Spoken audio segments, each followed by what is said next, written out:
How do some shops and businesses stay in business despite the lack of customers? They're primarily a cash business. You might be looking at a front for money laundering, and you may have walked past them already, especially the last few on this list will make you question some things. Here are the most common money laundering businesses. Claw machine and play areas. Since you winning prizes, the accounting for these businesses is shady because they justify it as well. This month, the customer won X amount of iPhones and hundreds of $100 bills. The thing is, you need a lot of them in a lot of places to justify the cash flow, and some laser tag businesses have also had a history of money laundering as well. Car wash, the most hated character in Breaking Bad, knew what needed to be done, so they bought a car wash in order to launder the money that they obtained legally. Supplies, consistent clientele, high cash volume, and a lot of miscellaneous items up for sale. At the above market rate, the supplier says they sold 100 air fresheners this week that they purchased for $1 a piece and sold for 15 bucks.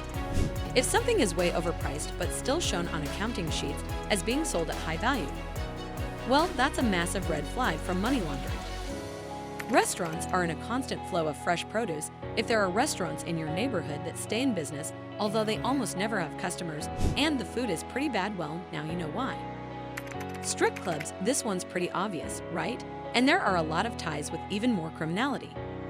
Not to mention that some of these establishments operate illegally as brothels and are actually a part of a massive international chain of human trafficking. Psychic reading. Psychics are one of the most common ways that people launder money. You can make up your hourly rate, you can make up the number of customers you helped, and nobody's going to ask for a refund. Not only do they use this venture to launder money, but even scam their customers by emotionally manipulating them. The most common way is to say that the bad luck they've encountered recently in their lives is because of a curse that was put on them in exchange for thousands of dollars. The psychic will be willing to break that curse for you. Nail and beauty salons. Every business is pretty much the same, and criminals have been using them as fronts for years. It's hard to track down how many people come and go with expensive appliances that are never around, and more sun spots or massage parlors are also in line here. Cash-only parking. You pay by the hour, and you pay by the day. But if you look at the books at these places, you'll realize there are plenty of ghost cars that have been parked in and out without ever being there. Even if there are cameras at the entrance and exit, they usually malfunction when these cars come and go. Churches. Bet you didn't see this one coming, since churches are not obligated to file financial documents. They're perfect for money laundering. There's an estimate that at least 1 in 5 churches commits money laundering or other financial misdemeanors. Flower shops. Have you noticed how there are 24-hour open flower shops?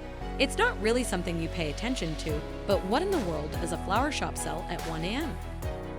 These are usually used for the sale of drugs or illegal merchandise. Because flowers are such a perishable item, it's easy for them to say they sold 1 million tulips on Mother's Day without batting an eye. If you think non-stop flower shops are crazy, well, wait until the next one. Laundromats. The myth is tied to Al Capone, who is said to have had laundromats to clean up his money, and this is where the term money laundering comes from. It used to be pretty common for mobsters to buy laundromats and even set up shop in the back room. Art galleries. The art market is a perfect playground for money laundering. Let's say you've got a friend who paints on paper. You pay them $100,000 for a painting. But in reality, he just gave them 10% of the money for taxes on the $100K. Then you bribe an appraisal for the value of the painting that you just bought at $1 million. Then you donate the painting to a museum and get a $1 million tax cut for less than $50. Welcome to the world of art, where intangible value is the name of the game. Candy stores. How the hell do these candy stores afford to pay rent in the most expensive places? How much money is in candy? Well, as it turns out, a lot of dirty money. Not only did they find that these establishments were used for money laundering, but they had to put a hold on their assets, which meant the police had to confiscate the candy and put it all into evidence. Cash to crypto assets. The NFT craze was insane. Crypto tumblers had been around for a while on the dark web, where people throw in their crypto from unmentionable sources. They get mixed in with all the questionable cryptos, and then they get randomly redistributed crypto coins. Like Monero were the go-tos because they provided no source of the transaction. So how did the money launder work? Well, some miner has 100 bitcoins on a hardware wallet. You give them $3 million of dirty money in cash in exchange for the wallet. You take the wallet, fly to Dubai, and buy yourself a villa on the palm with the crypto, since they don't ask you the source of the funds. You hold the villa for a couple of years. Then you sell it for laundered cash without paying any taxes on the transaction.